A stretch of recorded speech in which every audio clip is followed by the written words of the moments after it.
Assalamualaikum warahmatullahi wabarakatuh, pemirsa Oksigen ID. Alhamdulillah kita kembali lagi dalam acara tausiah harian Ramadan di bulan Ramadan tahun ini. Dan Masya Allahnya juga kita kedatangan Ustadz Fazlur lagi nih. Assalamualaikum Ustadz. Waalaikumsalam. Apa kabarnya nih Ustadz? Alhamdulillah sehat. Oke. Dan nantinya juga akan ada narasumber kita di episode selanjutnya, yaitu ada Ustadz Abdul Kafi. Oke Ustadz, di episode pertama ini kita akan membahas mengenai hidup tenang dengan bersyukur. Dan juga kita akan membacakan pertanyaan-pertanyaan dari pemirsa Oksigen ID di rumah nih. Kalau gitu langsung aja Ustadz, tausiahnya. Baik, Bismillahirrahmanirrahim. Assalamualaikum warahmatullahi wabarakatuh. Alhamdulillahi rabbil alamin. Wassalatu wassalamu ala rasulihin nabiyil karim wa ala alihi wa ashabihi at-tayyibin at-tahirin wa man tabi'ahum bi ihsanin ila yaumiddin, amma ba'd. Alhamdulillah sahabat Oksigen, jamaah semua yang dimuliakan Allah Subhanahu wa taala, mudah-mudahan kita di bulan suci Ramadan senantiasa dilimpahkan Allah karunia, rahmat dan kasih sayangnya, sehingga kita mendapatkan kesucian hati dan juga keselamatan jiwa sampai kita menyelesaikan ibadah suci puasa di bulan Ramadan ini. Amin. Kita alhamdulillah saat ini memasuki bulan Ramadan, bulan yang penuh hikmah, keberkahan. Tentu bulan ini menambah rasa syukur kepada kita. Seperti tema kita, bagaimana kita bersyukur kepada Allah Subhanahu wa taala, menghadirkan hati kita untuk senantiasa bersyukur kepada Allah Subhanahu wa taala. Perlu diketahui bahwasanya syukur itu adalah bagaimana seorang hamba ikhlas dan ridha terhadap segala nikmat yang Allah berikan kepadanya. Maka Ibnu Qayyim Al-Jauzi mengatakan bahwasanya syukur itu ada dua. Syukur dengan lisan kita dan juga syukur dengan perbuatan kita. Bahkan nikmat-nikmat Allah Subhanahu wa taala begitu banyak yang Allah berikan kepada kita, baik nikmat jasmani dan juga nikmat rohani yang Allah berikan kepada kita. Maka sebagai seorang muslim hendaklah mensyukuri setiap apa yang Allah Subhanahu wa taala berikan. Bahkan Allah mengingatkan kepada kita dalam sebuah firman-Nya di surah Ibrahim, Allah mengatakan wa in ta'uddu ni'matallahi la tuhsuha. Jika seorang hamba mencoba menghitung nikmat-nikmat Allah, maka tidak akan pernah bisa kita menghitung.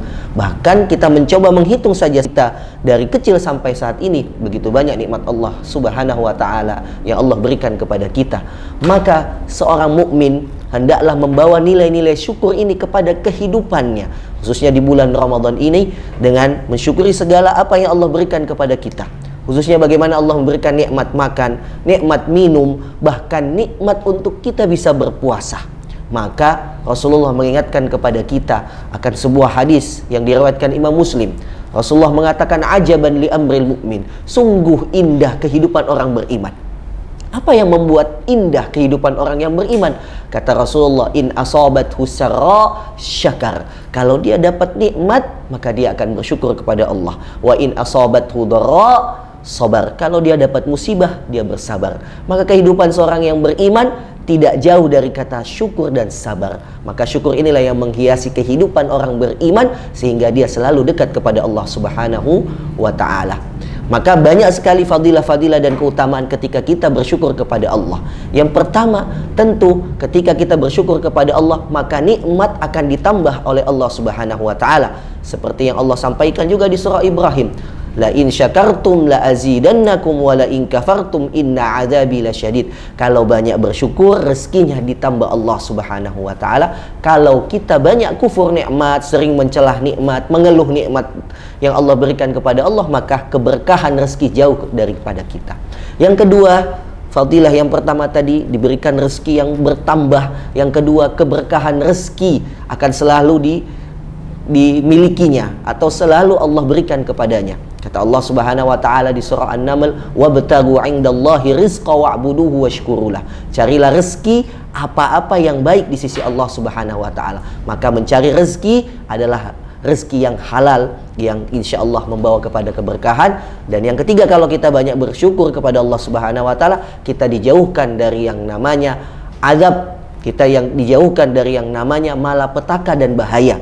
Karena sesungguhnya Allah Subhanahu wa taala akan selalu melindungi hamba-hamba yang senantiasa bersyukur.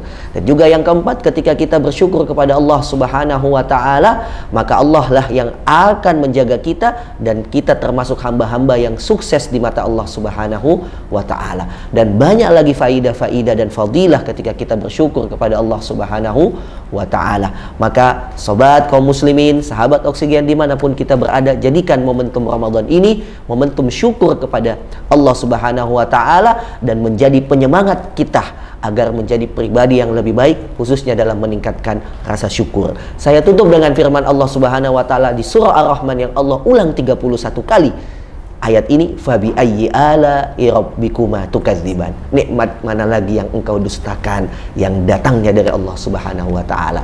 Assalamualaikum warahmatullahi taala wabarakatuh. Waalaikumsalam warahmatullahi wabarakatuh. Masya Allah, terima kasih Ustadz atas tausiahnya. Baik pemirsa Oksigen ID, setelah ini kita akan tanya jawab bersama Ustadz Fazlur mengenai pembahasan kita pada hari ini. Maka dari itu jangan kemana-mana, saksikan terus tausiah harian Ramadan.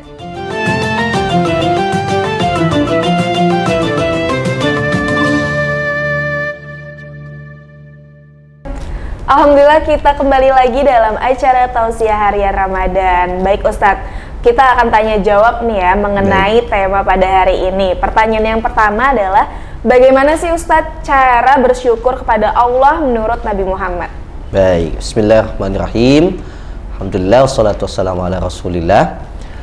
Sahabat Oksigen dan kaum muslimin yang dimuliakan Allah Subhanahu wa taala, tentu Rasulullah SAW sebagai suri tauladan kita, qudwah kita, contoh kita, role model kita dalam menjalani kehidupan, telah memberikan kepada kita contoh yang begitu banyak, apalagi terkait masalah syukur. Karena syukur itu yang sudah kita ketahui bahwasanya ada syukur yang dilakukan dengan lisan ketika mendapatkan nikmat, kita mengatakan ini dari Allah dan kita mengucapkan alhamdulillah. Kemudian ada syukur dalam bentuk sebuah perbuatan yang lebih jauh daripada itu atas bentuk ya sanjungan dan juga takzim atau pengagungan kita kepada Allah Subhanahu wa taala, yaitu dengan amalan. Maka Rasulullah melakukan dua hal ini. Rasulullah senantiasa bersyukur dengan lisannya, tidak henti-henti mengucapkan alhamdulillah, dan yang kedua Rasulullah melakukan amalan. Nah, lantas apa amalan Rasulullah SAW dalam bentuk beliau ya mensyukuri nikmat Allah? Adalah ketika Rasulullah SAW bangun sholat malam, dan dikatakan pada saat itu sholat malamnya Rasulullah begitu panjang dan ini dilakukan hampir setiap malam, sampai dikatakan kakinya Rasulullah SAW itu bengkak. Kata Aisyah radhiyallahu anha bertanya kepada Rasulullah, ya Rasulullah, kenapa engkau melakukan sholat seperti ini sedangkan engkau adalah seorang nabi yang dimana nabi kita ketahui dosanya diampuni yang dulu dan yang akan datang. Kata Rasulullah SAW, ya Aisyah, apakah aku tidak bisa menjadi hamba yang bersyukur? Maka syukur yang sebenarnya adalah ketika kita mengucapkan dengan lisan dan kita lakukan dengan sebuah amalan. Maka kalau dapat nikmat, misalkan dapat rezeki, gaji, kita ucapkan alhamdulillah, kemudian kita infakkan misalkan sebagian rezeki, atau kita bahagiakan orang lain dengan nikmat itu, atau diri kita dekatkan kepada ketaatan. Maka itulah cara kita bersyukur sesuai dengan pola dan anjuran Nabi Muhammad SAW. Jadi meski berapapun nikmatnya, kita tetap harus bersyukur ya Ustaz. Betul sekali. Oke, pertanyaan selanjutnya, apakah kehidupan dan segala masalahnya harus disyukuri, mengingat sebenarnya kita tidak pernah berharap nih untuk dilahirkan di dunia ini, gitu Ustaz? Baik, tentu semua manusia tidak pernah berharap untuk dilahirkan di dunia ini, tapi inilah yang namanya takdir. Kita harus mengimani semua takdir yang Allah Subhanahu wa taala tetapkan. Dan cara bersyukur itu ya sangatlah mudah ya.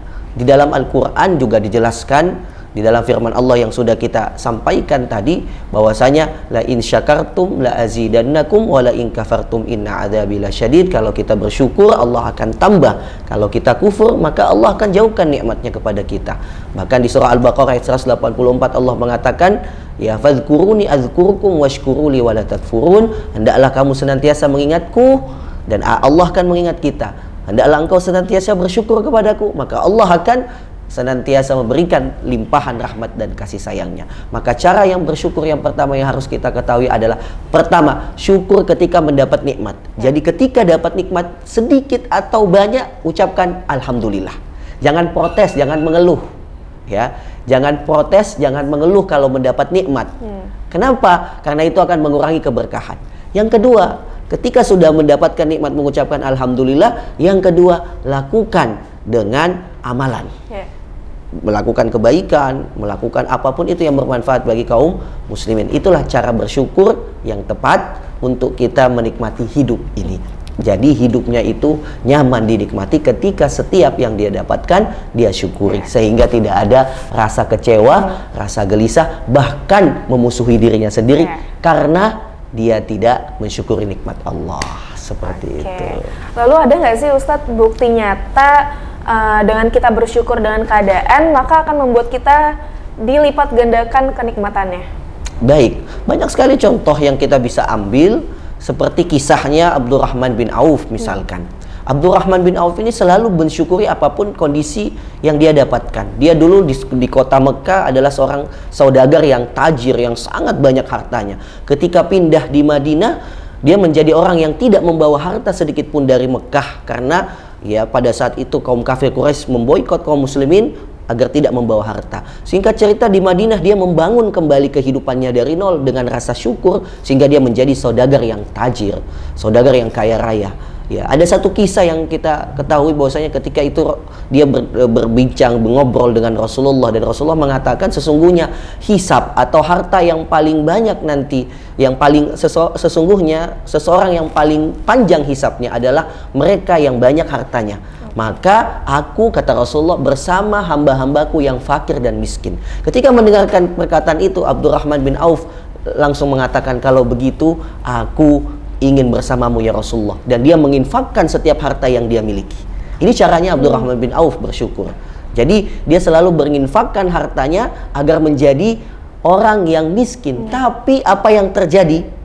Setiap dia menginfakkan hartanya, dia bersyukur dengan itu, setiap itu pula hartanya bertambah terus menerus. Ada satu kisah ketika seorang pemuda ya dari perwakilan Yaman, negara Yaman, datang untuk membeli kurma busuk. Di satu sisi Abdurrahman bin Auf baru saja membeli kurma busuk dari masyarakat Madinah. Dia membelinya atas landasan niat kebaikan. Tidak lama setelah itu dia rugi, datang penduduk Yaman membeli kurma busuk untuk mengobati raja yang terkena wabah atau penduduk yang terkena wabah di kota Yaman. Yang terjadi apa? Kurma busuk itu dibeli 2 kali lipat. Yang tadinya Abdurrahman bin Auf rugi, hanya niat membantu, tapi setelah itu Allah balikkan menjadi untung. Nah, maka kalau bersyukur selalu dilandasi dengan itu, maka insya Allah kita akan senantiasa diberikan Allah keberkahan di setiap nikmat kita. Baik, lalu hal apa aja sih Ustadz yang sering kali kita lupakan untuk bersyukur? Ya, tentu ada 2 hal yang terkadang manusia itu lupa bersyukur kepadanya. Kata Rasulullah, ni'matani maghmudun fihi ma katsirun minan nas, as-sihhatu wal faragh. Ada 2 nikmat yang selalu manusia lupa kepadanya. Yang pertama adalah kesehatan, yang kedua adalah waktu kosong. Maka banyak manusia menyesal ketika sudah sakit. Kenapa ya dulu ketika sehat tidak melakukan A, B, C, D, E. Dan banyak manusia yang menyesal ketika sudah mendapatkan waktu sibuk, sehingga tidak bisa lagi mendapatkan waktu luang untuk dia lakukan hal-hal yang positif. Maka kesehatan dan waktu luang ini adalah hal yang bermanfaat, rezeki utama bagi setiap manusia. Maka manfaatkan kesehatan dan juga waktu kosong untuk ketaatan di jalan Allah. Bahkan Umar bin Khattab mengatakan dalam sebuah perkataannya, saya sangat membenci seorang pemuda atau seseorang yang melakukan suatu perkara yang tidak mendapatkan manfaat di dalamnya, baik urusan dunia maupun akhirat. Jadi kita hidup ini harus optimal, harus memiliki potensi yang baik, serta memiliki progres yang lebih baik. Dengan cara apa? Mensyukuri nikmat Allah, kesehatan, karena sehat itu mahal. Yang kedua adalah waktu kosong, karena waktu kosong itu adalah waktu yang terbaik untuk kita manfaatkan dalam kebaikan. Oke. Lalu bagaimana jadinya jika kita Ya. nggak pernah bersyukur terhadap keadaan? Baik, tentu orang yang tidak pernah bersyukur kepada keadaan, hatinya tidak akan pernah tenang dan dia tidak akan pernah puas dengan segala nikmat. Jadi dia tidak memiliki yang namanya qanaah. Ya, qanaah itu adalah rasa cukup terhadap segala nikmat Allah Subhanahu wa taala. Maka orang yang tidak pernah bersyukur, maka dia akan jauh dari keberkahan nikmat Allah Subhanahu wa taala. Penyebab orang yang banyak lalai dari bersyukur adalah kebodohan. Karena ketika seseorang tidak memiliki ilmu, maka dia jauh dari rasa syukur.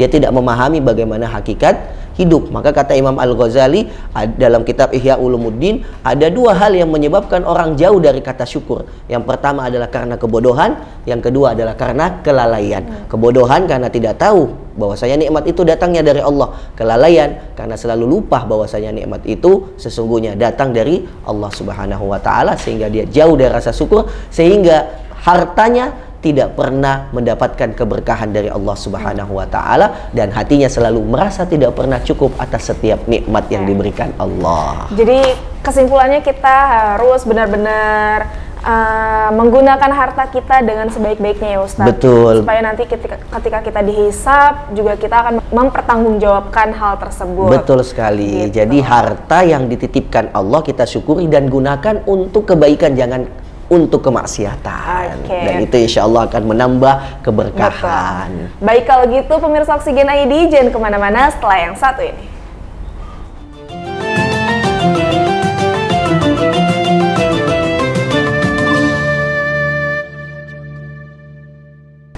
Alhamdulillah kita kembali lagi dalam acara Tausiah Harian Ramadan.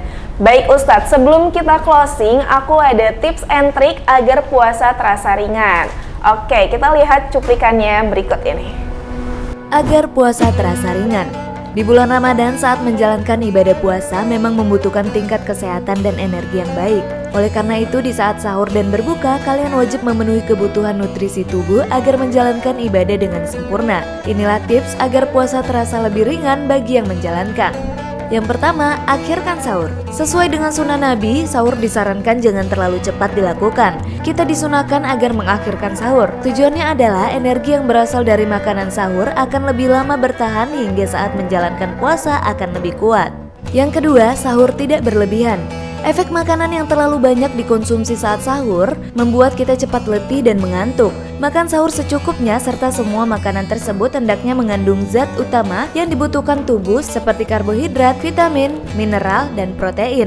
Yang ketiga, mengurangi garam. Selama berpuasa, kurangi pemakaian garam dalam makanan. Mengonsumsi makanan dengan kandungan garam yang tinggi akan menyebabkan tubuh terasa lebih cepat mengalami dehidrasi dan merasa lapar. Mengurangi konsumsi garam juga bermanfaat untuk mencegah serangan jantung dan stroke. 4. Perbanyak minum air putih. Pastikan kalian minum air putih minimal 8 gelas sehari ya. Di saat bulan puasa, kalian tetap bisa penuhi dengan mengakumulasikan keseluruhan gelas air putih yang diminum saat sahur maupun setelah berbuka. Misal saat sahur kalian menghabiskan 2 gelas air putih, maka setelah berbuka kalian hanya membutuhkan minimal 6 gelas air putih. Kelima, tidak tidur sesudah sahur. Jangan membiasakan untuk memanjakan tubuh kita dengan tidur setelah sahur dan sholat subuh. Gunakan untuk beraktivitas ringan agar tubuh lebih cepat beradaptasi selama puasa, sehingga menjalankan puasa di hari selanjutnya akan terasa lebih ringan.